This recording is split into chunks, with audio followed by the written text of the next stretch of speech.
साथीहरु आज बन्दा र आलुको अचार बनाएर खाऊ है त। पहिला बन्दा काट्ने, यसरी बन्दालाई मजाले उमाल्नुपर्छ। उमाल्दाखेरि बन्दा नरम भएर अचार एकदमै मिठो हुन्छ। अनि प्यान बसालेर आफूलाई मनपर्ने झोल लिएर मजाले फुट्नुपर्छ। मैले भाङ लिएको छु। भाङलाई मजाले पड्किने गरेर फुट्नुपर्छ। त्यसपछि एउटा सिलौटामा लिएर मिक्सर भयो मिक्सर मैले सिलौटामा पिसेकी छु। मजाले मसिनो हुने गरेर भाङलाई पिस्नुपर्छ झोकलाई। त्यसपछि अघि उमालेर राखेको बन्दालाई मजाले निचोरेर अर्को भाँडामा चाहिँ हाल्नुपर्छ। त्यसमा अघि नै मैले चाहिँ बोइल गरेर राखेको आलु थियो त्यसलाई पनि राखेँ। त्यसपछि अघि पिसेर राखेको भाङको झोकलाई पनि राख्ने, तेल खर्याएर तेल राख्ने, आफ्नो स्वादअनुसार नुन बेसार मसलाहरू सबै राख्ने साथीहरु। अनि थोरै अमिलो राख्नुपर्छ। अमिलो राखेर मजाले पिस्ने तातो भयो साथीहरु एकदमै। ल हेर्नुस् त अब खाना यसरी रेडी भयो। नमस्ते साथीहरु, आज हामीसँग मुलाको अचार, बन्दा र आलुको अचार, भात अनि दाल रहेको छ। अब हामी तातो दाल र भात, सादा दाल भात खानेछौँ। बाबुको चाहिँ मुलाको अचार मन नपर्ने भएर बाबुलाई एउटा अन्डा छ। हेर्नुहोस् त बाफ उडिरहेको छ, तातो छ खाना। अब हामीले खान्छौँ, जोडले ढिलो खान्छ त्यसलाई आज एउटा पनिसमेन्ट छ। ल हेर्दै गर्नु है त साथीहरु। ल अब हामी खान्छौँ। रेडी बाबु?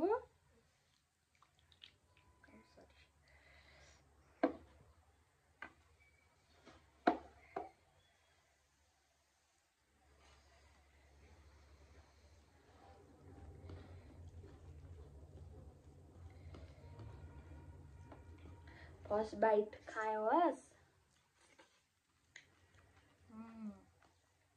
कस्तो भयो बाबु?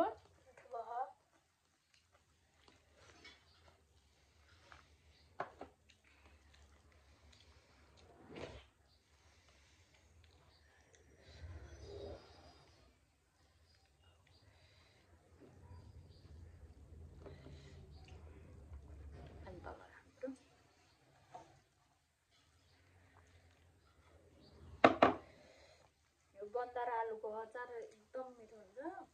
हजुरले खान मैले बनाए जस्तो सिम्पल तरिकाले खान मन छ भने मैले चाहिँ अगाडि राखिदिएकी हुन्छु यो भिडियो, त्यो हेरेर बनाएर खानुहोस्।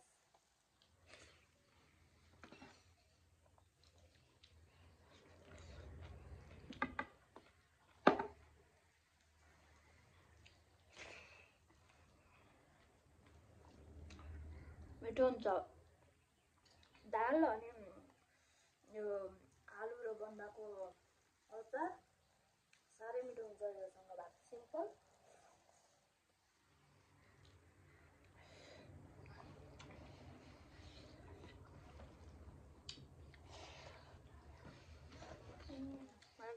मुलाको थेबे नि मनपर्छ।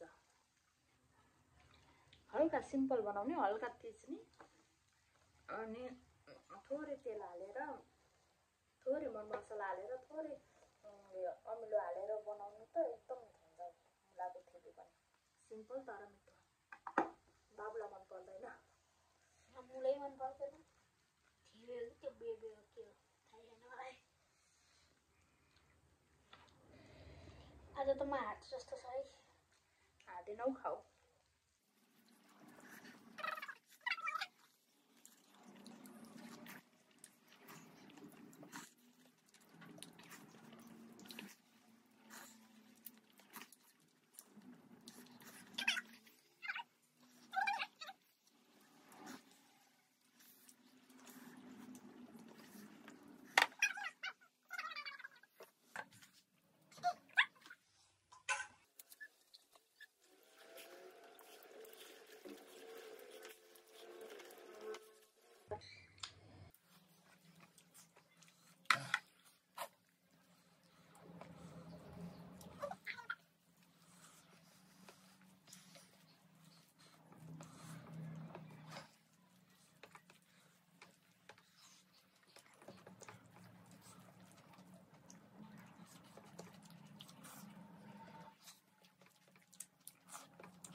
पनिसमेन्ट जहिले मैले खानु पर्ने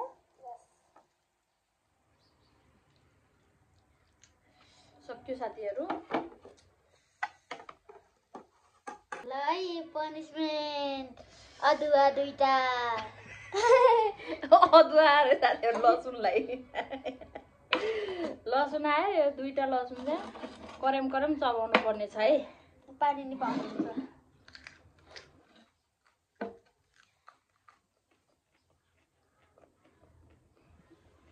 कुचिङ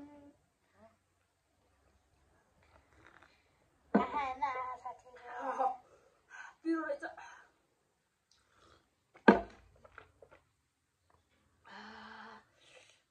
जिउरेमै पोल्यो ठिकै छ खाना पचाउँछ भाइ साथीहरू